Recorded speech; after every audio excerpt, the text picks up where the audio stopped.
Visiones y revelaciones completas de Ana Catalina Emmerich. El Relicario de Filotea les presenta el episodio número 8. Judas podía tener entonces unos 25 años de edad. Era de regular estatura y no desagradable. Tenía cabellos negros, aunque la barba era algo rojiza. Era pulcro en sus vestidos, mucho más que el común de los judíos. Era hablador, servicial y le gustaba hacerse importante. Contaba con aire de confianza y de buena gana las cosas de grandes hombres y de justos, y lograba imponerse entre los que no lo conocían bien. Pero cuando alguien, mejor informado, podía contradecirlo, se avergonzaba de su locuacidad y se confundía. Ambicionaba honores, cargos y dinero. Sus empresas le habían salido bien y se sentía inclinado a buscar fama, empleo, honores y riquezas, sin que todos estos defectos parecieran todavía claramente en él. La aparición de Jesús lo sedujo desde el primer momento. Vio que los discípulos eran cuidados, que el rico Lázaro corría con los gastos de Jesús. Se decía que Jesús estaba por levantar un reino. Se hablaba en todas partes de un rey, del Mesías, del profeta de Nazaret, y las maravillas de Jesús y su sabiduría andaban de boca en boca. Judas Iscariote tenía gran deseo de ser discípulo de Jesús, para tener derecho a su reino, que él, como muchos, creían temporal. Desde hacía algún tiempo había reunido todos los datos de las maravillas de Jesús y se había encargado de esparcir por todas partes estas noticias. Se hizo amigo de varios de sus discípulos y así pudo acercarse a Jesús. Otro motivo tenía para buscar algo aquí, pues no tenía oficio propio, y en cuanto a instrucción era medio letrado. Se ocupaba de cálculos y de comercio, pues los bienes heredados de su padre natural se le habían agotado. En estos últimos tiempos se ocupaba de toda clase de comisiones y mensajes, por cuenta de otros que le daban encargos, conociendo su habilidad y su carácter servicial. El hermano de su padre difunto se llamaba Simeón y vivía de cultivar la tierra en Iscariot, que es un pueblito de unas 20 casas, que pertenece a Meroz y está cerca de la ciudad en la parte este. Aquí habían vivido algún tiempo sus padres, y por eso tenía el nombre de Iscariote. Sus padres hacían una vida errante. Su madre era cantante y bailarina. Era de la descendencia de Jefté, por parte de la mujer de este juez del país de Tob. La madre de Judas Iscariote era también poetisa, que hacía versos de circunstancia y los cantaba y tocaba con el arpa. Tenía también una especie de escuela de danza, enseñando a otras jóvenes y trayendo y llevando toda clase de modas y diversiones. Su marido era judío, no vivía con ella sino en Pella. Judas era un hijo natural, y su padre era un capitán que vivía en Damasco. Cuando la madre tuvo a Judas en Ascalón, durante su vida errante, se libró de él, abandonándolo. Muy pronto después de su nacimiento, fue dejado junto a unas aguas y recogido y educado por un matrimonio que carecía de hijos. Su educación fue esmerada, pero luego fue díscolo, y por sus mentiras y mala conducta fue remitido a su madre, con la cual estuvo como en pensión. Me viene a la memoria también que el marido, cuando supo que su mujer había tenido a Judas con otro hombre, lo maldijo. Judas tuvo algunos bienes de su padre natural y tenía mucha habilidad.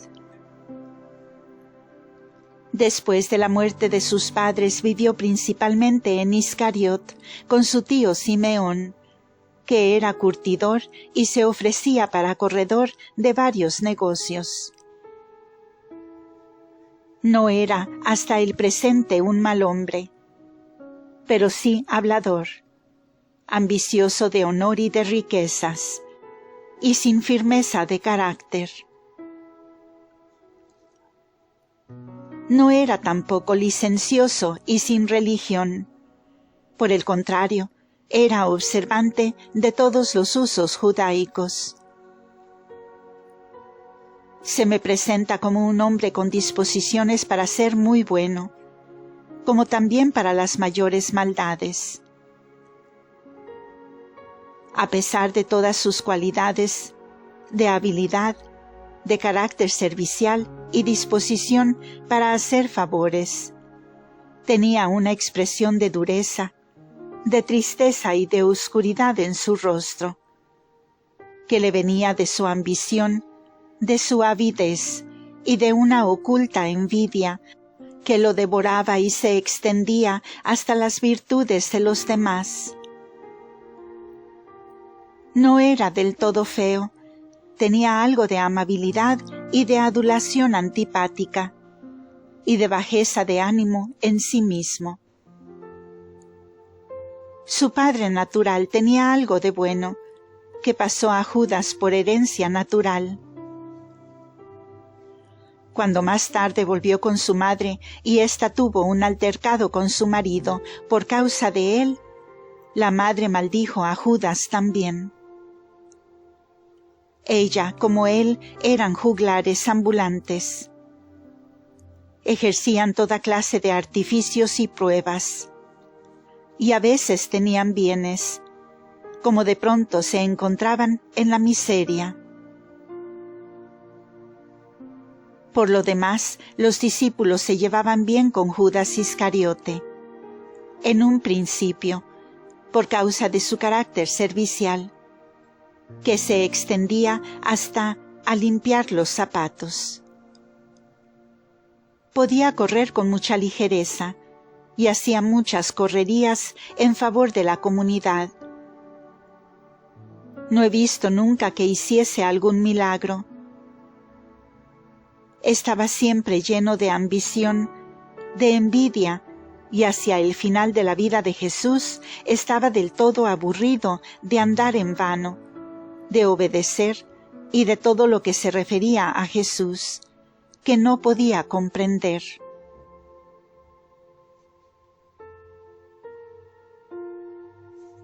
Jesús sana enfermos en Meroz. En medio de la ciudad de Meroz hay un pozo bien arreglado, que recibe las aguas por medio de canales que vienen del vecino monte, de la parte norte de la ciudad. Alrededor de esta fuente hay 5 caminos con recipientes, a donde viene el agua por medio de bombas impelentes. En torno de la misma fuente, más apartadas, se encuentran algunas casillas para baños. Todo este espacio puede ser encerrado. En estos lugares en torno de la fuente habían traído a muchos enfermos incurables, que estaban tendidos en camillas. A los más graves los tenían en las casillas de baños. Esta ciudad tiene muchos enfermos graves, porque está como abandonada, despreciada y sin auxilio de otras. Veo aquí enfermos de flujo de sangre, baldados, gotosos y otros males. Jesús se dirigió allí con sus discípulos, menos Judas, que aún no le había sido presentado. Los fariseos del lugar y otros extranjeros estaban en la parte media de la fuente, desde donde se podía contemplar la escena. Se admiraban por una parte y se irritaban por otra, a causa de los milagros de Jesús. Eran hombres estables que habían oído a otros que dudaban o se burlaban o despreciaban las cosas que contaban de Jesús. Ahora que las veían con sus propios ojos, se admiraban y se irritaban también, porque habían estado convencidos que Jesús nada habría podido hacer con esos enfermos graves que gritaban por ayuda y salud. Y vieron luego cómo se levantaban sanos, llevando sus camillas, y pasaban entre ellos alabando a Dios, dando gracias a Jesús. Jesús seguía exhortando, sanando y enseñando, sin cuidarse de los fariseos. Toda la ciudad estaba llena de alabanzas a Dios y de acción de gracias al profeta. Esto duró desde la mañana hasta el mediodía.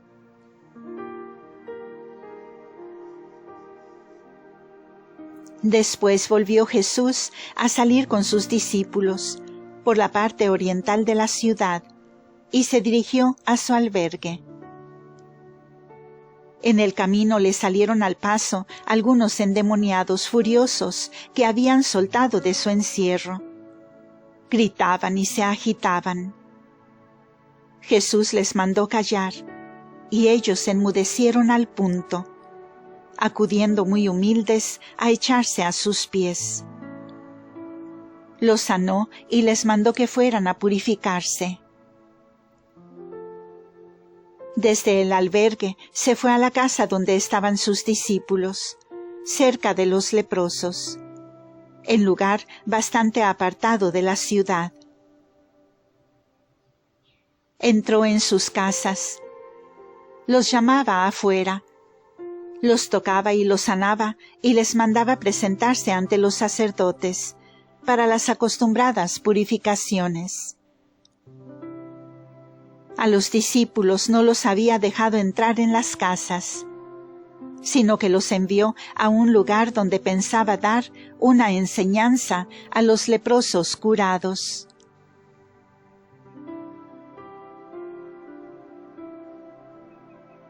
Judas Iscariote es presentado a Jesús.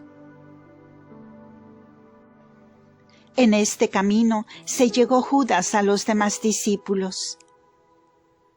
Cuando Jesús se juntó de nuevo a ellos, Bartolomé y Simón Celotes lo presentaron a Jesús con estas palabras: Maestro, aquí está Judas, de quien te hablamos. Jesús lo miró muy amigablemente, pero con indecible tristeza. Judas, inclinándose, dijo: Maestro, te pido me dejes tomar parte en tu enseñanza. Jesús le respondió mansa y proféticamente: Esto lo puedes tener si no lo quisieras dejar a otro. Así, más o menos, dijo él. Yo entendí que en ese momento profetizaba de Matías, que había de tomar su parte entre los 12, y también a la entrega que Judas haría de Jesús. La expresión no era clara, pero yo entendí que eso quería decir. Fueron subiendo por el monte y Jesús empezó a enseñar. En la altura había una gran multitud de gentes de Meroz, de Ataroth, que está al norte del mismo monte, y de toda la comarca. Había muchos fariseos. Esta predicación había sido anunciada de antemano por los discípulos. La enseñanza fue sobre el reino.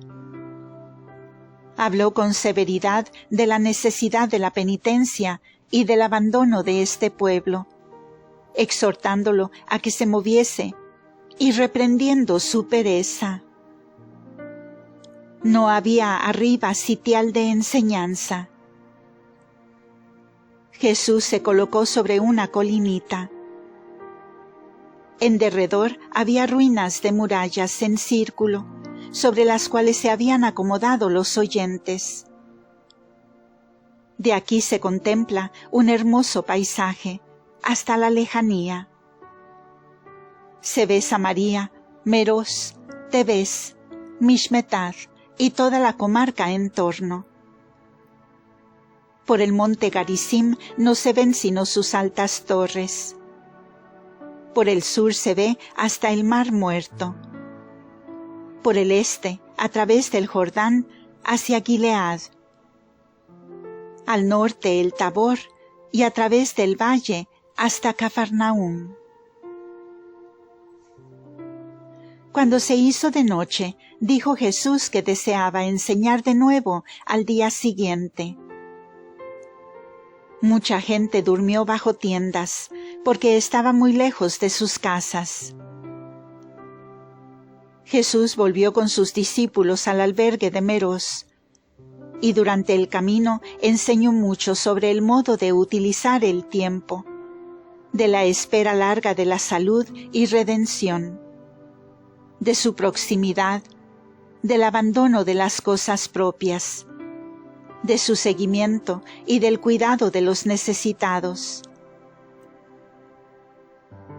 En el albergue tomó algún alimento con los suyos. En la montaña hizo repartir dinero a los pobres. Este dinero era el que le habían traído los discípulos de Cafarnaúm. He visto que Judas miraba esto con especial interés. Jesús enseñó durante la comida hasta entrada la noche. Hoy es la primera vez que Judas Iscariote está en la misma mesa con Jesús y pernocta bajo el mismo techo.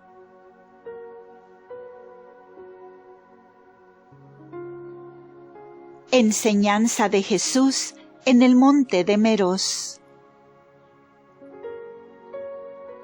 A la mañana siguiente se dirigió Jesús al monte de Meroz y tuvo una gran enseñanza que duró toda la mañana. Parecía el sermón de la montaña. Se había congregado gran multitud. Se repartió alimentos que consistían en pan, miel y pescados, sacados de los estanques que tenían allí como reservas. Jesús había adquirido una parte para los pobres. Habló de nuevo del que recibe un talento solo, porque estos eran descendientes de Selfa, sierva de Jacob, talento que tenían como sepultado por culpa también de los fariseos que oprimían al pueblo, y lo dejaban perecer en los vicios y en la ignorancia.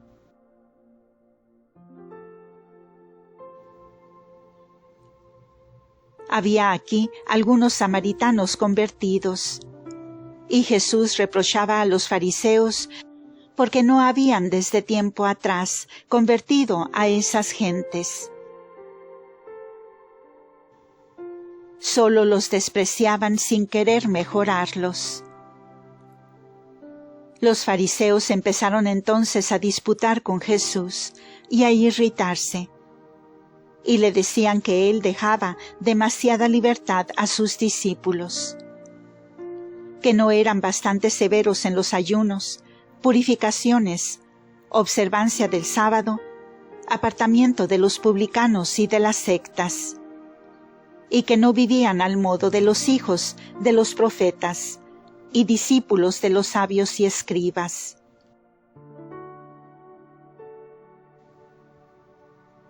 Jesús les respondió con el pretexto del amor. Amar a Dios sobre todo y al prójimo como a ti mismo. Este es el primer mandamiento. Les dijo que él pedía a sus discípulos que observasen esto en lugar de las observancias exteriores con las cuales ocultan vicios internos. Dijo esto algo veladamente, y por eso se acercaron Felipe y Tadeo y le dijeron: Maestro, ¿no te han entendido?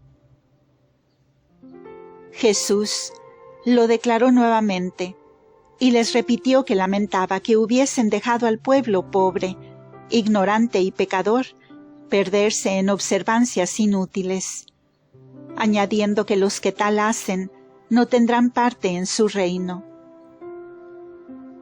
Después de esto bajó del monte y fue a su albergue, a media hora de allí y de la ciudad. A lo largo del camino había gran multitud de enfermos, sobre camillas y bajo tiendas que esperaban a Jesús. Algunos habían llegado muy tarde, la vez anterior. Acudían de todos los contornos, y Jesús los sanó de diversas maneras, exhortándolos, consolándolos y dándoles normas de vida.